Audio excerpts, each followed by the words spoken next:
This is third generation psychic Michael Gutenplan, and you're watching the Break It Down show.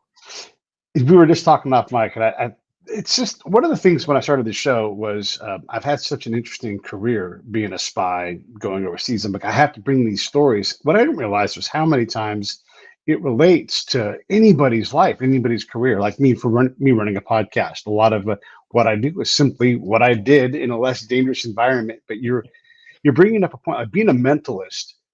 We're doing the same work, right? Different tools sometimes, maybe different ends and means and everything. But I have to look at, first off, I have to spot, assess, and recruit. Right? I have to find people that are going to be valuable to me and solving the questions that nobody can know the answers to.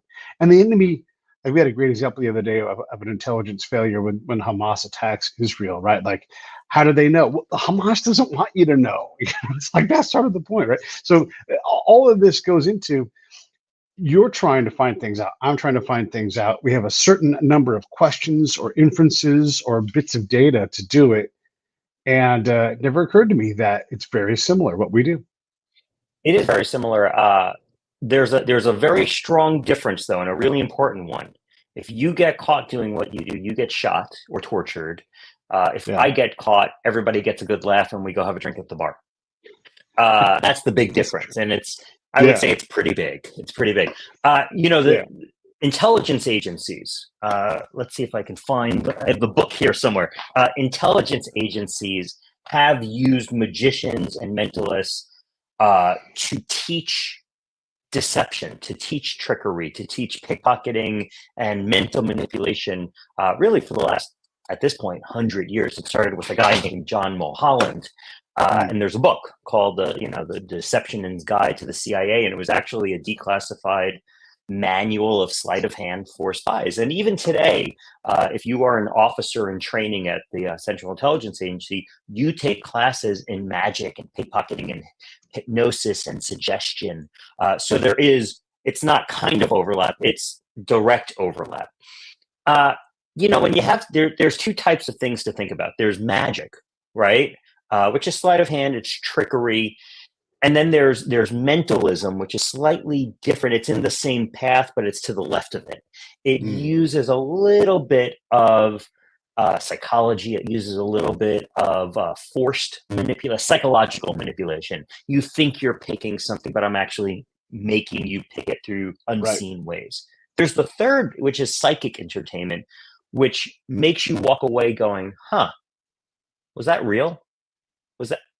Did that just happen? And the real difference is a mentalist will be on stage, a magician will be on stage, and you go, boy, that man or woman, that person is incredible, right? We applaud them. When a psychic entertainer does their show, you are applauding me, but you're really applauding yourself. And you made a living doing manipulation. And I always say to people, we get manipulation wrong. We think manipulation's a dirty word. We think it's, I'm tricking you. No, manipulation is having someone else do something, thinking they're doing it for themselves because you want them to do it. Yeah. They come up with the idea. They move forward. You're not a blink in their eye. They're going, I'm going to choose to do this on my own. All the while you're pulling the strings. You're manipulating them. And that's kind of what I do. So when someone says, oh, is it fake? Is it a trick? It's not, because I'm using trickery. I'm using subtleties, but it's based on real stuff. So I think the difference is one is a trick. I've done some sort of sleight of hand that you didn't see. And the other is I did some sort of mental sleight of hand, and I consider the mental sleight of hand real because it is. Yeah. Yeah. Well, you said a lot there. You said that was a big. I don't know where I went with that conversation. No, but you went in a perfect spot because so you talked about the manipulation part, and there's a real dance there, at least. And I'm talking from my point of things, but I know this is going to work out. The other thing is we talk about exploitation. This is something I need to exploit: a piece of data, a newspaper, a person, their access, because we play for keeps. Like this is major leagues. This is do or die, that kind of thing. And when we terminate a subject, on occasion that means they terminate, but sometimes you terminate with prejudice. Like, we will never talk to this person again, and that's it. Doesn't mean you kill. They can be killed, but that is what it means. It means like we'll never talk. Like, it's very black and white. So we will exploit this person, and then we will terminate them with prejudice, and that's it. And nobody will ever talk to them again from America. Like, that'll be it. So there's all these terms that revolve around playing this game. The other thing I wanted to say about manipulation is when you start and you're like trying to do this, you never know how you're doing against your counterpart, the person that you're talking to. You're just like trying to learn how to pull these levers and twist the knobs. And as you get better at it, you're like, I don't got to really twist this knob at all. That knob kind of takes care of itself. And then if you find the thing that is there, and you can always push that big button to get the response you want, like ego is great. You can play with ego but if you can find the more subtle things and get a person moving in a direction, it's almost like you take your hands off the controls, because you don't need as much direct, rough pulling left and right. You're like, I know that if I talk to a person in a certain way, everybody can watch me perform live, and no one will know that I'm doing things to encounter this person and guide them through this path. They'll never know it. And I may not know where I'm going to go. I'm in a delta, and I'm going to end up on an island. I don't care what island it is, because the island I get to will be an island that has what I need. So I don't know if that makes sense to you, but it makes 100%. Yeah.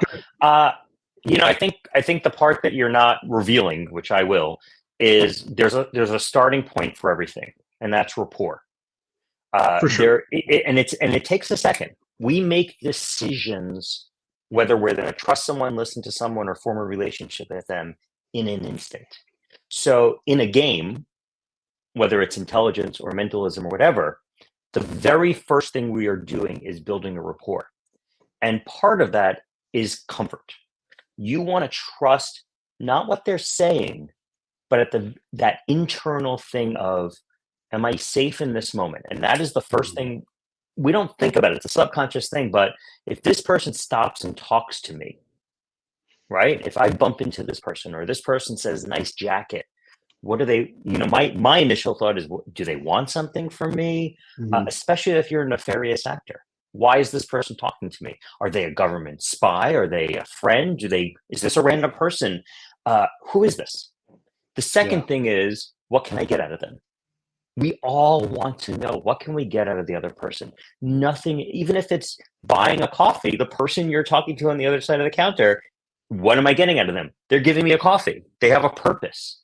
When you talk to someone in line, your mentality at that moment is not, what do I want out of them? But what you want is someone to talk to while you're waiting in line.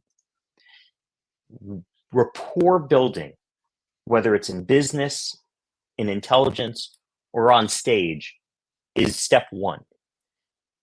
Only after that feeling of safety, that feeling of connection happens, then you can do the second part, which is, if you're coming in, if you have an asset and you want to get them on your side, you're going to get a dossier, you're going to get information about them. They play backgammon, they collect this. Well, you can't say, excuse me, do you play backgammon? And they go, yeah, well, that's a red flag. How did this person know? That's weird. Yeah. But maybe I am holding on to a backgammon set. Maybe I'm setting it up, waiting for someone, and they catch it at the corner of their eye. And I say, oh, you play? My buddy just canceled.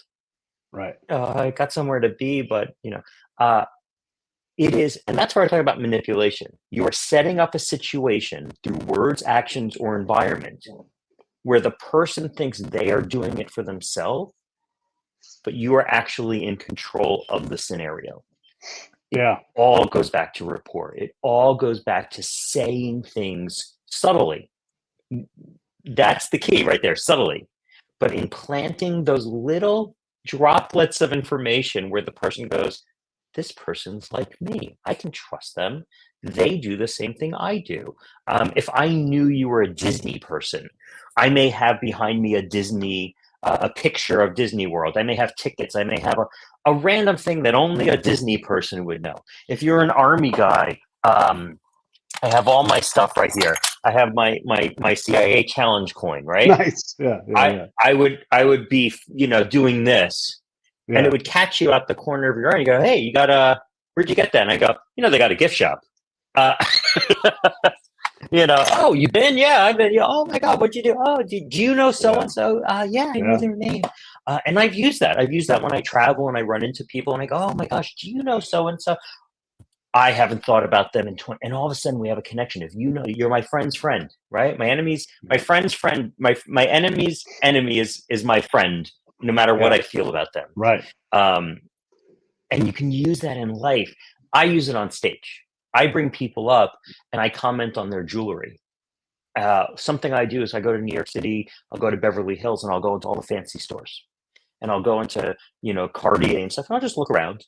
And then when I'm doing my show and a woman comes up on stage, I go, oh my God, is that the Cartier? And they go, oh, you noticed. All of a sudden, I noticed something. I didn't say nice earrings. Right. I knew we had the same taste. If a gentleman comes up on stage, I'll look at his watch and I'll go, wow, you got the Patek. Or, wow, you got this. How did you get the Citizens? That's a vintage model, man. Is that your grandfather's? No, man, I collect watches. Oh my gosh, you collect. And then you veer. And I always say the greatest asset anybody in intelligence can have, anybody in mentalism can have, is a Rolodex of just enough information about everything that you can start a conversation. You don't need to be an expert, but you have to have enough that it's not all BS. So if someone starts talking to you about travel, if you haven't been somewhere, don't say I've been there, right? But if you know that you're going to talk to someone and they're from Kiev, you can talk about your family that came from Ukraine. You could talk about, I flew through the airport there once. That I always say, I used to know a lot of people from South America, and there's an airport that has incredible pupusas. And anytime I talk to someone from this country, I would go, the pupusa lady at the airport's the best. Oh my God, but you know her. Oh, she's a connection of place, a connection of food, things that touch us, things that are provers that you've been there. It could also be a person. When I was a kid growing up in New York, it was the tic-tac-toe chicken in Chinatown. Talk to anybody of a certain age from New York, you go, man, tic-tac-toe chicken in Chinatown? Oh my gosh. All of a sudden you got them on your side. It's the biggest secret to creating powerful relationships. I like this guy. I like this woman because we have a connection. Boy, that's strong stuff. So you're 100% right. When you first start working on meetings, they say first step is establish rapport. And like the military would be like, here is your card on first meetings, and you'll read, you begin first with the step of establish rapport. This will take 2 to 25 minutes. Following that step, you will move on to build trust. And I'm like, yeah, but how do you test for it? What are the hallmarks of it? How do you know? How does someone else recognize? How do you teach it, right? And you're saying all these things, and of course, like I use these tricks too, and I try to. So in my field, everybody's trying to deceive somebody. We don't use real names. We hide our rank. We don't say where we're from. I wipe all that out. I am trying to become Pete. And I love it. Like when the unit starts calling me Pete, I'm like, that's good. Now the unit knows who I am and they like me. That's because if the unit doesn't like me, I'm screwed, because I'm always added to them. And I love it. Like when the intel shop, like the young guy comes around because he likes me. He's like, Pete, we got an intel report. They've targeted you. The bad guys are coming out. It says, capture and kill Pete. And I'm like, oh, it's awesome. Thanks, man. That's good news. Because now it means now you get this. I'm in the game, right? So they know who I am and I matter, right? And so when I'm looking for these things, I'm trying to establish rapport, and I'm trying to communicate into a void where I don't know.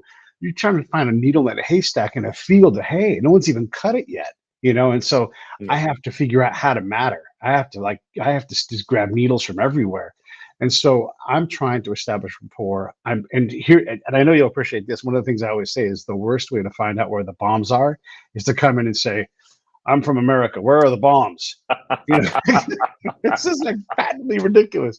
And so the report thing for me is like, I'm in a combat zone. I'm with a bunch of creatine fueled infantry guys, usually, right, who wear sunglasses. So I take all of my extra gear off. I'm happy go lucky. I'm a California guy, and I'm glad to talk about women or have a drink if they offer a drink or whatever it is. I'm like Johnny Good Time. That's what I call myself. I'm Johnny Good Time. Just make sure, if I look like I'm having a good time, you guys leave me alone. That means I'm working. Because my peers, the Army guys are like, Pete's just screwing around. Like they start to learn, like, they'll leave Johnny Good Time alone. He's working. And so I'm trying to give these guys a moment of any kind of happiness. And if I can figure out if I have another meeting, then I start to work on trust later on. And it's all on me. I have a trust bank. My job is to build trust. So I have to extend credit. Low risk trust here. I'd love to meet with you again. Would you consider it? And then they say yes or no, whatever it is. But all of that goes into that. And there's another aspect of the control that you're talking about. For me, I learned it was better to ask questions. And this goes into like the magician trick. Like, I want you to pick a card, any card. Well, that's already closed, all right? And so I say, tell me about your life. Or I'll say, what is the simplest problem we could solve right now? Like today, we could go out and solve it. And then once they bite off and they go, yeah, you know what, there's a problem. And I'll take the challenge. Can we go fix that? And I'm like, let's take it to the governor tomorrow. We'll go to the governor's office. We'll sit down and I'll bring the Americans guys and we'll see if we can't solve that thing. And boy, oh boy, if I can get that to happen, now that's a magic trick to get someone to do that. That's actually a really, you're down the line now in terms. Yeah. I moved. I started from rapport all the way into like, yeah, right. But that's the next thing, which is what we would call a prover. So you see this a lot with religions and cults. It's I'm going to prove to you that this little tiny thing is real, and then I'm going to prove to you the next thing is real, and then the next thing. And by the time I get to the kind of esoteric, we may not, you've already bought on to so many things along the line that if you challenge this thing way down there, do I have to reevaluate everything? We see it with politics, where a politician will start with a promise and they do it. But further down the road, they're just talking and they have their fans who say, oh, yeah, of course. And you go, how are they buying into this? Because they believe so much. You see it with religion. Well, this was true, and I felt this, and I experienced that. Therefore, everything else must be right. Cults, especially. Cults start off with little provers. If you do this, you will get that. Reward systems, stars on the wall. If you get children, we do it. If you do this, you get a star on the wall. If you do this, you get a star on the wall. At a certain point, we stop giving you stars, but you keep doing it because you're expecting something else. So what you're talking about is actually based on that childhood reward system. Let's solve what can I do? In your essence, what you're saying is, what can I do to prove to you I'm serious? We have a problem. I don't have, with the CIA, it was usually, I need money. Right. That was the initial prover. Well, we don't have enough money for a gun. We don't have enough money for food. We don't have enough money. All right, here's a bag of $25,000 in cash. Well, if he gave me that, there must be more. Yeah. You run the risk of it being tit for tat. Right. The best, what you actually want, you want to do, it will always start tit for tat. I did this. Now you give me something. What you want to do is establish a friendship and a relationship, that rapport. So you go back to rapport building, always going back to rapport. Hey, I did this for you. And the guy goes, well, what do you want in return? I just want to have coffee. I just want to get to know you. Yeah. Oh, you don't want to know where the weapons are? No. Don't worry about that. Tell me about your family. Oh, your family is, your son needs this special surgery. Listen, let me see what I can do about that. But in the meantime, let's just get to know each other. The best thing we can get in any relationship is someone giving you something without anything in return. They're giving it for you. I like you. I shouldn't do this, but I want you to succeed. It's I call it the ultimate end game in spycraft is, will they pick you up at the airport? Yeah. No, Can you convince someone to drive to LAX to pick you up? I have won the spy game. They will give me the nuclear secrets. But it's true when you act like you care about people, which is what I do, and I actually care about them, and you help them try to figure out problems. And for me, I'm like, look, I'm trying to balance an equation, right? And so you have the Americans in this side who are desperate to help, but we're just a Goliath, and we have no idea how to do it. We have all these ideas, but we can't bother to listen. And then you have the guys on this side who have met every American and they've been promised and they just don't trust anymore. So I'm like, let me just see if I can broker anything. And I just become this broker. And because I'm a broker and I'm networking in all these directions, and three-dimensionally, I start to meet people that no one else meets because they're like, hey, Pete doesn't ask for anything. He just connects us to the Americans in a way and he explains us ahead of time. And so everybody comes with like better expectations. And this is how I help commanders win, right? Is I say, hey, you've already got a win. It's a party. They're throwing it. They're paying for it. They've actually basically said, don't do anything, but you can come as an honored guest. Come and stay for an hour and then walk away. And that's just a win. And then the commander's like, what are you talking about? It's a win? How is that a win? I'm like, because everybody came to the government and they all agreed on doing this party. They've done all the planning. All you got to do is just go and show up as an honored guest.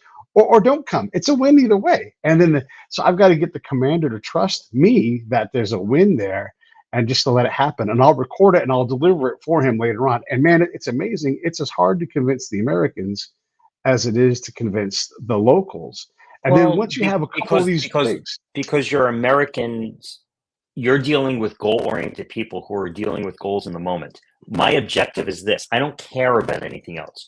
You're saying, no, your objective is this, but there's still 7 more steps down the road once that goal is objective is reached. And you had said it earlier where here's the card, you build rapport 20. There's the American military complex, the people that come out of it are incredible people. Yeah. There's an unfortunate side to taking orders. And that is critical thinking. You are trained to beat, what do they call it?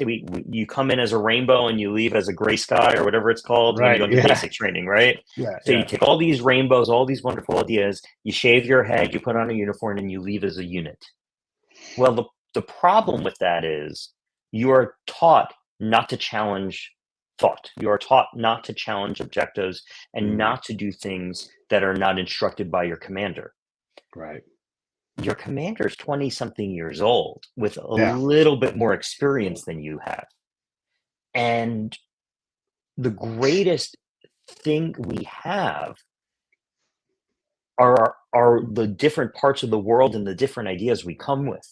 Yeah. So if we can unlock that, I make a living with intuition and psychic powers and all that. But really what it is I'm using my intuition and instinct to make decisions. And if that is beaten out of you, all you can think about is what you were told to do in this moment. And if that was me, I would have a hard time with someone like you because you're standing in the way of my objective. If my objective is to get to point B, and you're saying to me, I don't care about point B. I'm going to meet this guy at point F, and I need to start this now. You're in my way. So you have a really hard job because you're not only putting your life on the line with the enemy, you're really putting your reputation and your ease of life with the locals, your own team. Well, and that's a really a big part of it. So I've got to have the commander get what I'm doing and protect me because he's got 4 things he's trying to accomplish, and directly I can help with 3 of them. But the close with and destroy the enemy. If the enemy's not going to show up, which this modern enemy doesn't just walk in like, here we are with our flag and our gun. Like, they don't have the drum beats and the flags and the horses. Right. So if I'm going to find out about something that no one else is going to tell anybody about, like a bombing or whatever, then I've got to work on other areas, right? Because there's just information everywhere. And that's how I approach it. And what happens is I meet people that no one else meets because I don't ask for anything. And I get past trusted relationship to trusted relationship once I've been there, right? And so I then get this will, I know you'll get this.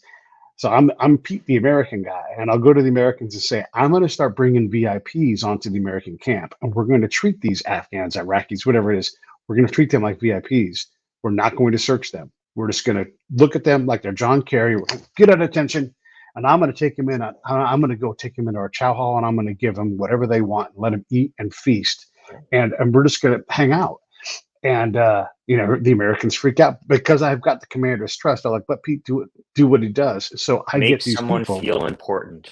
Well, No, oh that's yeah, like the no, and best way to build rapport. believe me, I go to that sergeant of the guard, and I'm like, I'm going to do this with or without you. I want to do it with you. So here is what, and I explain the whole thing, and I'm like, this is your chance to be an E5, and go, I'm going to square this away, and then I will cover you. This is going to happen. So let me do it so that you look great doing it. And the smart ones are like, whatever you want, Pete, and the dumb ones are like, nope, I'm going to have to be told, which is fine.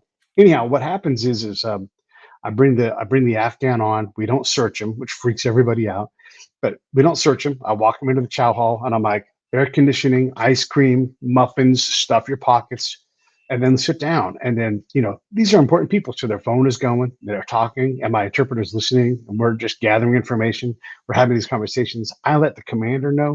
I'm like, hey, right around 4 o'clock, you may want to pop into the chow hall. You might meet somebody, and then they'll meet that person. You said, yeah, so now I've predicted the future. I've introduced them to somebody who was, in our bios, we'll have a human shape that's all shadow. Yeah. Like now I've put a face in that thing. And so it's like, you're not really a spy. And I'm like, oh, I'm not.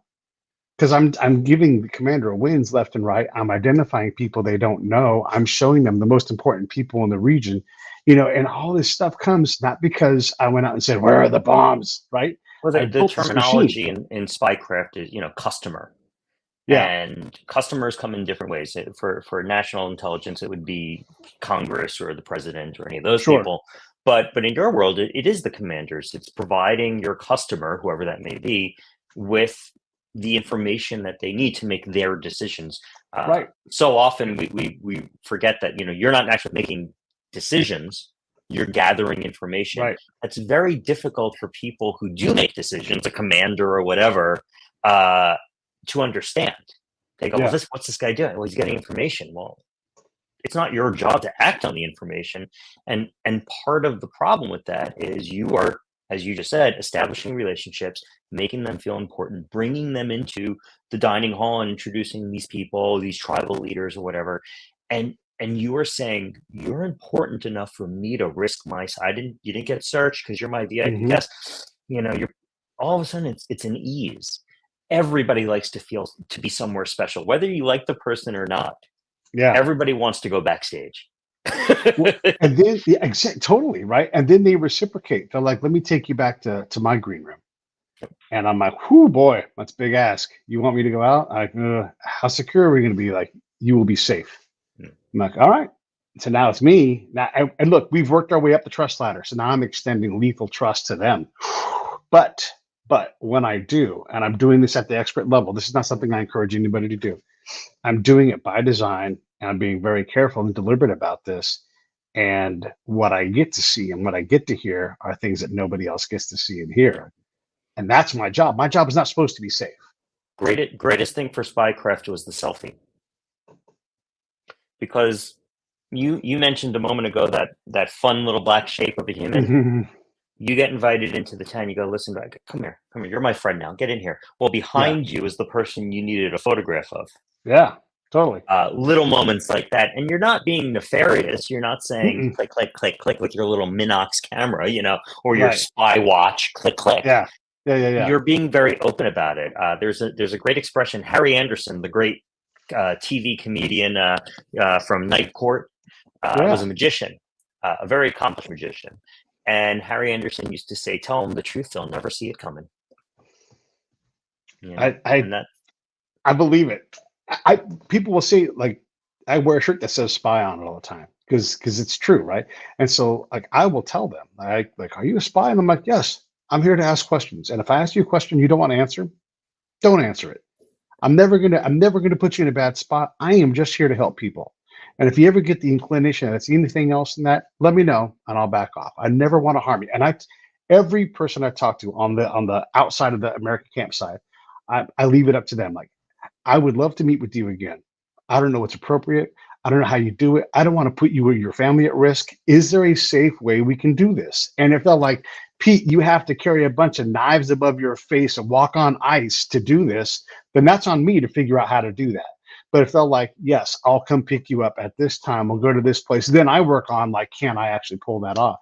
But it's on me to work on keeping them safe so that they're not exposed to an entire military patrol showing up at their house and eating all their chow. And you know, and because I'm willing to do that dance with them, or the Americans, there's a different version of it.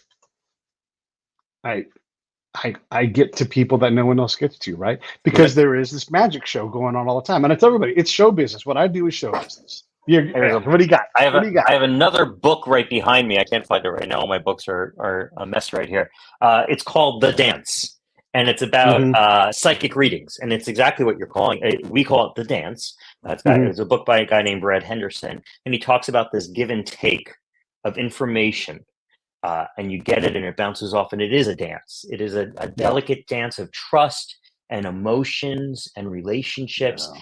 and you're talking. It's so interesting because I'm listening to everything you're saying, and I would imagine people are watching this going, "Oh, so interesting. I wish I had you." To the person watching this, you don't have to be in enemy territory to be doing this. Everybody works in an office. They have family. They have friends. They have the postman. Use this in your daily life. And you had said something a moment ago, which is, I do care about them. Uh, I do. you prefaced it by saying you have to act like you care about them, and then you said, well, I do. That's actually a secret. You really do need to care about these people. It could be in that moment, but it can't be an act. People pick up on that. No, this guy doesn't really Yeah. care about me. Yeah. You have to love people. You have to find the love in the person that you hate the most. It Yeah. also will make your life a lot easier. But there are bad people everywhere, and if you find something good in most people, look, there are groups and organizations that I don't support.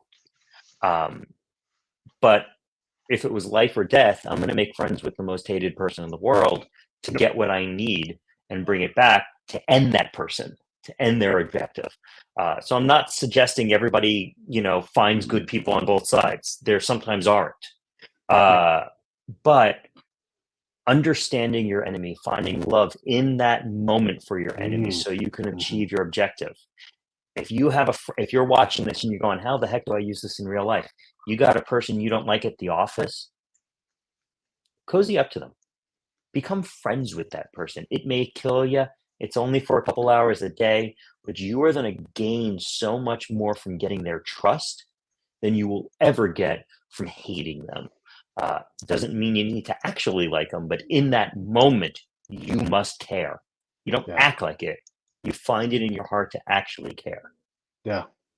If you can understand someone, and you talked about this earlier, what I would call a defense building. How do I become like a person? Oh, is it like that? Oh, it's like this here. And even if it's a mile apart, you just slowly build that fence into your own unified meetings, Yeah. turn you into a combined fence. And that's for sure. And at my job, like when it's the most dangerous, because my job is to find the most evil person in the valley and identify them.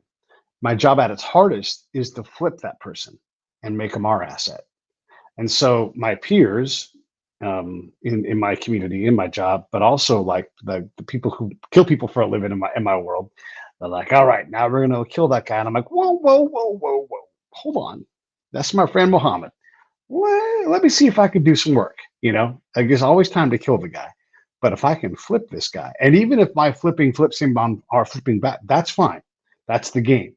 But if I can turn that person into an asset, oh boy, what an asset that is. And if I can get them to even just let off steam and just be like, you know what, I didn't think it was possible to come back to real life, but if you guys can rehabilitate me, and because we always have a program for these things. Well, you can't do that if you're not willing to sit with that person. This is a vile, evil person. Maybe they'll be in jail for the rest of their life, but for right now, if I can get them off the battlefield as that person and not use violence to do it, that's viable. And it might change everything. That person might have their come to Jesus moment. They might flip on everybody. You don't know. But I do know is that if they're dead, none of that happens. It is uh sometimes sometimes keeping someone alive when you really want to get them killed is it's again, they're thinking in terms of the moment. My objective Yeah, is to get rid of this person. that's Uh right. but we can get 30 more objectives done if we keep them Yeah, alive. yeah. And we also, there's that other part, which is also you need to protect yourself. And I think sometimes what happens is people hear these stories and they say, "Oh man, you became friends with that evil person." And no, no, no, no, no, no. In that moment, in that relationship, I love them as my brother, but I Mm. never forgot who they are. Yeah. I never forgot why I'm becoming friendly with them. And when it is necessary, I will I will terminate that friendship and we'll see what happens. Yep. But That's that's right. life. Right now, you and I are talking because we got to talk. If you do something horrible tomorrow, I may have to end that friendship. It's always seeing the big picture. It's always being able to look at something. Magicians do Yeah. this really well. I'm going to take you from A to B. I'm already thinking about D, E, F, and G. Right. You Yeah. don't realize that. That's where time manipulation. I'm going to do a setup here. The payoff is down the road. That's where the Down the miracle road. occurs. Yeah. Yeah. How do you make a miracle? By taking your time. Yeah. Yeah. It's that the whole thing about, and I don't know how you guys approach this, but again, at my level, when you reach like a mastery level and you no longer need to control the conversation to have control of the conversation. That's, it's like I liken it to riding bareback with no reins. I'm going to go someplace that I need to go to, and I'm always going to find what I need to find. And sometimes all I need to do that meeting is just exist in that meeting. Like not every meeting has to have an A plus. I always look for a golden nugget, but sometimes you're just there to meet people, and then it's not a meeting where you find anybody. But for the most part, if I just let go of the reins and trust my instincts, what it got, however it is, I will find the person I need to talk to, and I will find information that no one else. I'll be in the same patrol as everybody else. There'll be 20 people asking questions, but I'll have the report. The commander's like, "Hey, Pete, come talk to me about this report Mhm. because I'm I'll give you getting an something example. different." I'll give Yeah, you an example from my world, which is a psychic reading. You and I sit down, yeah, you come into the psychic, and you say, you sit there with your arms crossed. You go, "I'm not giving you anything." already And I offering go, something. well, yeah, because I know there's something. I'm not giving Yeah, anything means there's something. And yeah, I'll look at them and I'll, if I'm doing a palm reading, I'll read their palm or a tarot or a crystal ball. And once we build that rapport, and there are tricks to getting real quick rapport, and once I say something that hits, now they'll show it on their face. They'll go, you know, I can then do this.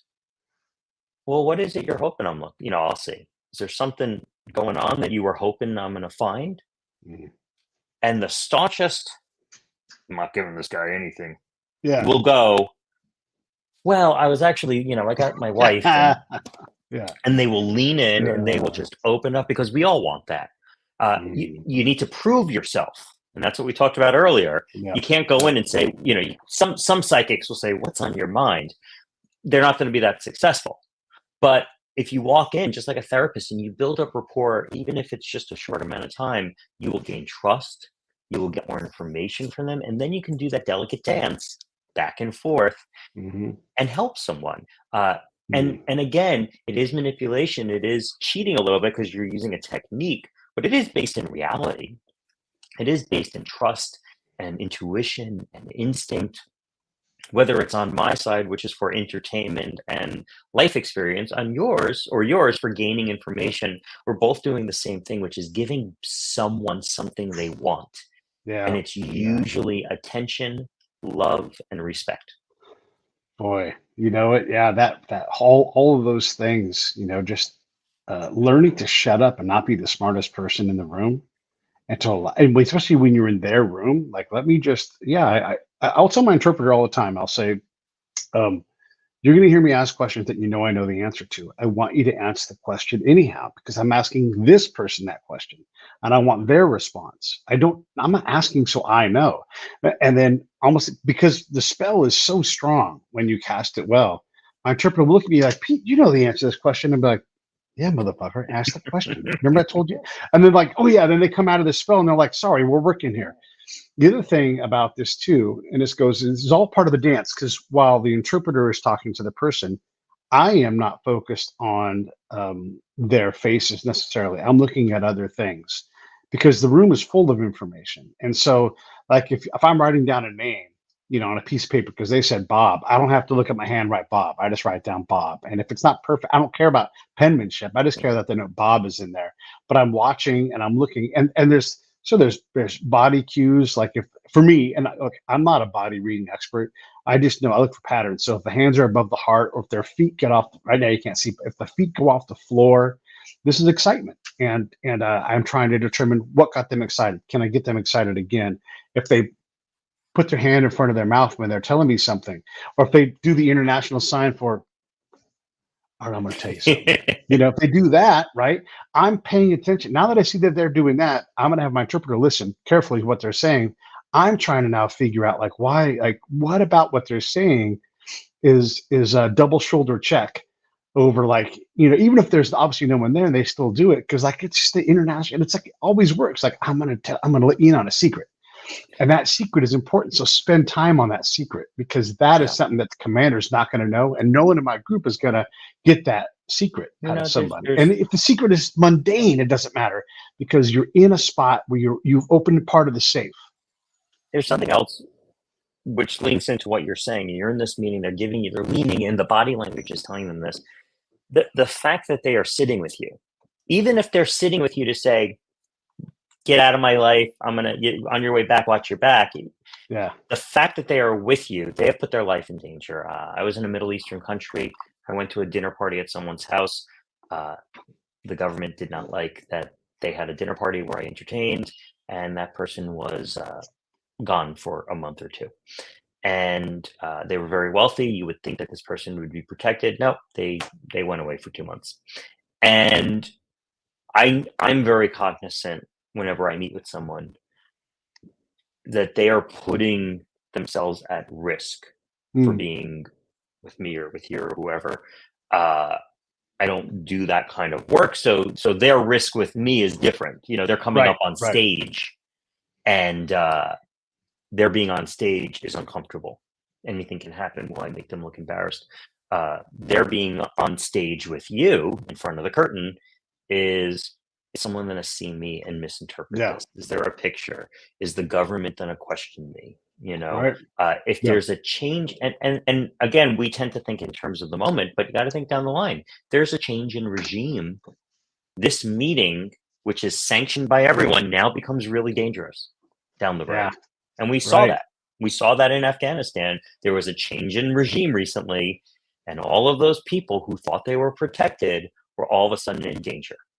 Yeah. So always, even if you don't like the person, and I do a lot of shows where I don't like the person on stage with me, they are not helping the show. They think they're being funny and they are not, or they're drunk or whatever.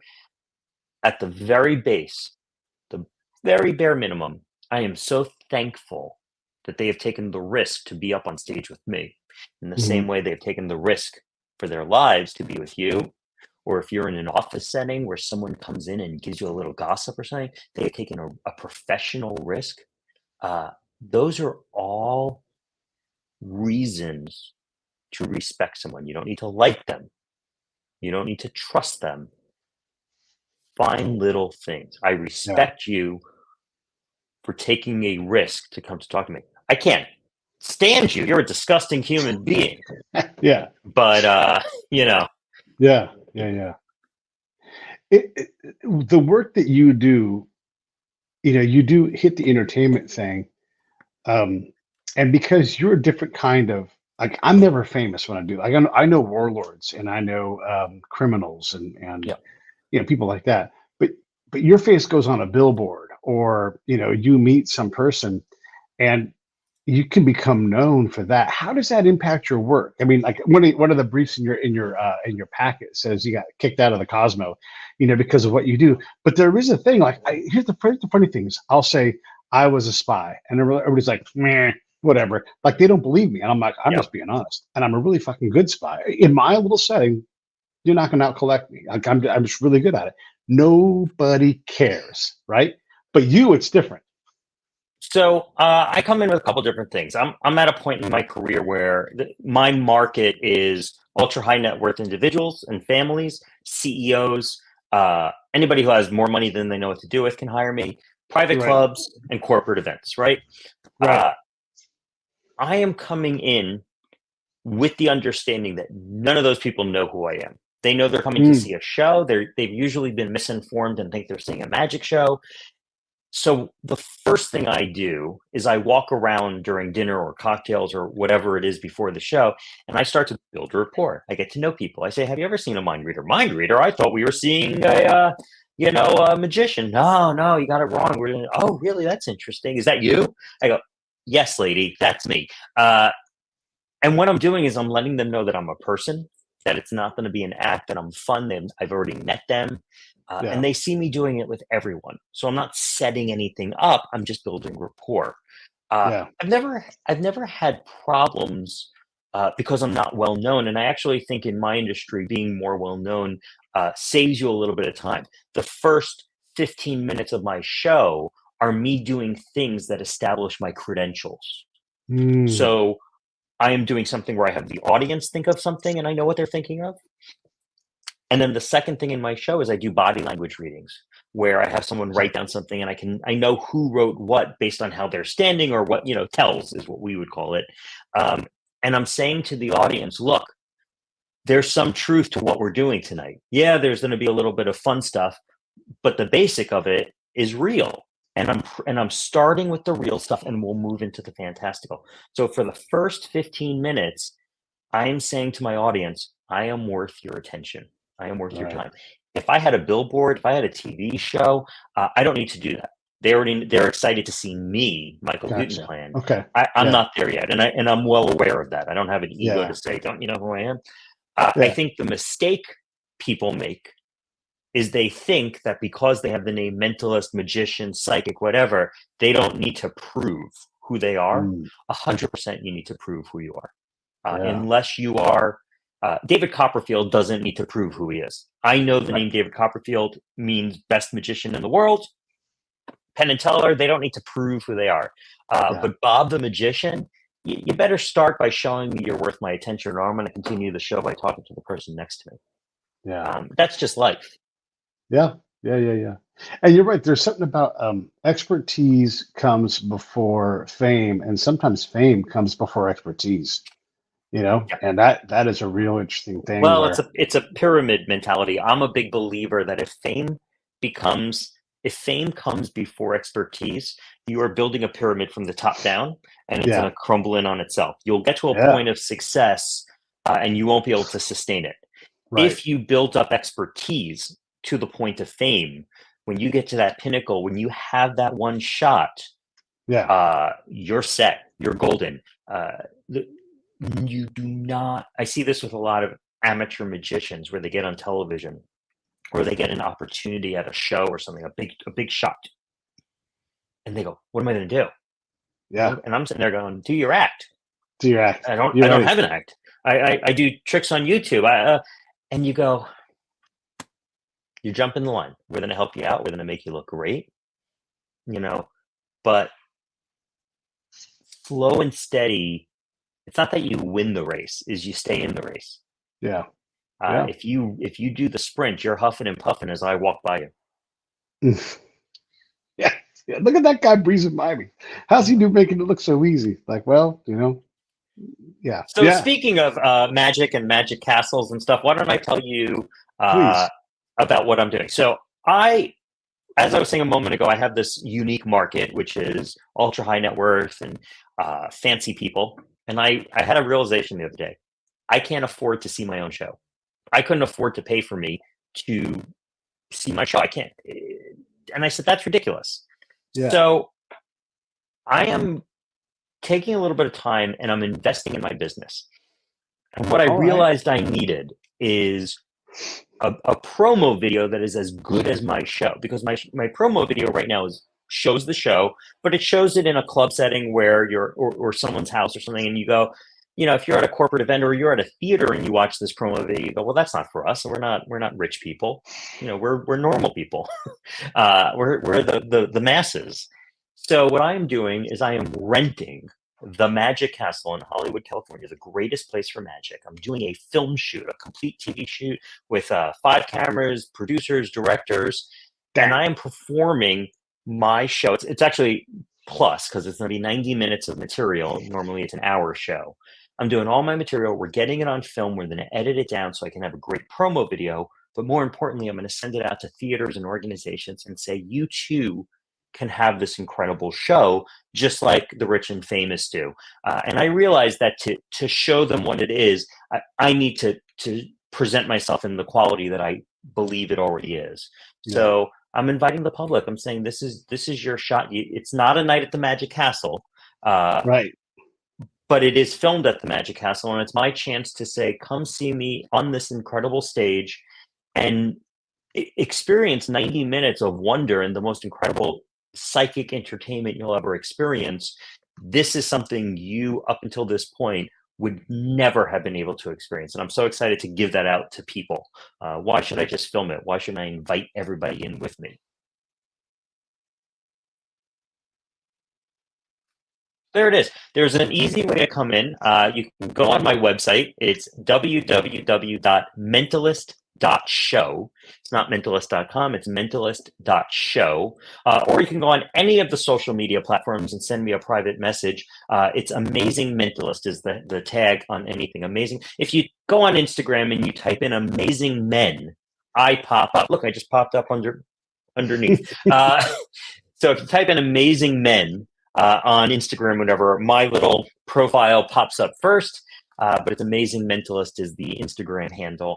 And send me a message. Say, hey, I'd love to come to your show. It's November 8th during the daytime. It starts at around 11 a.m. We'll have audience seating. And I believe that we have, I don't call them powers. I don't believe we're given secret magic powers, only some of us. I think everybody has psychic potential, and my job is to unlock it. My job is to show you that you have these inklings of ESP, and if you trust your intuition, trust your instinct, and allow yourself to believe, incredible things will happen. I love it. Yeah, and we talked a lot about tradecraft and all that to get to this point, but that's why we spend time in there, because it's really neat what you're able to do, and the fact that you have this show is. And I'm trying to type in your handle here on. I'll tell you. I'll let you type in. I'll tell you something that wasn't in my profile. I actually did a show in DC. Oh gosh, it was about 15 years ago, called the Spy Magic Show, and it was all about how intelligence agencies have used magic. It wasn't a mind reading show, but it was how intelligence agencies used magic and stuff to transmit secret messages. And I did a show based on that. And it was really fun. We had a lot of people from the intelligence community come on in and watch the show. And some of it was fantastical, some of it was real. But my favorite part was I got invited to Langley on their first floor of the CIA. They have a museum. And I got to go through the museum, and they showed me in my show, I talk about spy coins. And I think I have one here somewhere. Nope, I don't have here. But they talked about the spy coins where you can put stuff in, and they showed me an early prototype that they have in a museum for a split coin, and how it was opened through tapping it like a certain way. I thought that was really neat of them. Yeah. So. Yeah, and there's all kinds of things. I mean, you're trying to avoid detection, dead drops, all this stuff. It's all magic tricks, and it's great. It's great to have you on. I'm looking forward to don't go anywhere yet. I just want to take out. I am going to go to the I have it here somewhere. Here it is. Here's a great book. There are two books I'm taking out from my cabinet right here. I'm still here, folks. The first book is the official CIA Manual of Trickery and Deception, Declassified. This is an actual. It's written up, but they found one copy of this manual, and it's from the OTS, so it's pretty old. But it's an actual. If you go to the CIA, they say no. This is actually our manual. It was found in an archive somewhere. It talks about MK Ultra and kind of the stuff like that. But it actually is a really interesting read if you're interested in how magic and spycraft have worked together. There's also another book called Magician, Magi, C-I-A-N, by Ben Robinson, an incredible actor, magician, and author of many books. But Ben writes about John Mulholland during his time with the CIA and MK Ultra and all that kind of stuff. And it's a really fascinating book. So this is Magician by Ben Robinson. This is the CIA Manual of Trickery and Deception. You can get this one at Barnes and Nobles. I don't get anything for these. I wasn't expecting to talk about these books. They're really good if you're interested in this world. Yeah, I'm gonna pull up the this other book here. I'm trying to do the links while you're talking, because this is these are actually great books here. Here's I'm just gonna put that's the one for the Robinson book. Yeah, look in the notes below, and definitely look if anybody wants to go. I'm gonna go on the 8th, and if you want to go, I'm glad to hook up with you for the lunch or whatever beforehand, and go see the show. So hit me up in DMs, whatever. We'll link up and go see it. I'm stoked about it, man. What a great conversation too. I didn't realize we were going to go in this direction. You get all these notes and prepare yourself. Neither did I. But I think it just goes to it's just neat to get a chance to talk about how these things stream over, and you're totally right. Like day-to-day life, we all do things like this, right? Like we all pick up on these things. Have you read a book called Proof of Life? Have you read this by what's his name? Levin is the last name. No. I'm gonna send you a link for that as well too. Please do. But this guy sits down and he's speaks enough Arabic, knows enough people that he goes on this hunt to try to find this kid. Someone's a friend of his son who disappeared in Syria, and it's like it's a thriller. It's a thriller, and the book is fantastic. So I'll shoot you a link for that. But Daniel Levin is the guy's name. Everybody, Daniel Levin. Look for Proof of Life. But yeah, so thank you for coming on. Looking forward to the show in about 2 weeks. What else do you want to say in closing before we wrap it up? Look, I think to plug myself, you're watching this and you're going, this guy sounds amazing. I don't live in California. I guess I can't see him. I spend my life traveling the world, entertaining people. Don't hesitate to reach out. You'd be surprised how easy it is to make a show happen. Go to my website, mentalist.show. Send me an email about your event. I would also say that the thing I'm going to leave you with is, despite our differences, whether it's political, religion, location, color, gender, any of that kind of stuff, despite the differences, humans, all of us are much more alike than we are different. And the thing I have learned through my work in talking with people and reading minds is that we really are more alike than we are different. And the quicker we are to accept that, the quicker we are to find the commonalities as opposed to the differences. And it is much easier in life to be nice. Accept the better side of people. Trust, but verify. Trust that not everybody's out to get you. And the best way to get back at the people that aren't honest, the best way to get back at the people that are giving you a hard time or really are different, is to live your best life possible. And like I said, it's just easier to be nice. You're going to live a much better life with that mentality. I love it. Yeah, I totally believe it. There's universal values, and the most interesting things about people are the best things about them, not the worst. So focus on those things. All right, I'm going to run these credits. I'll be right back to you. Hey, thanks for watching the show. I really appreciate it. Right here, you can subscribe. Please do that. It makes the show grow. Hit that notification bell so you know which incredible guest is coming up next. Down below is the PayPal link. You can put a small subscription in. That is an enormous help. All that money goes right back into the show. And then right up over here are the next episodes you should listen to, curated by yours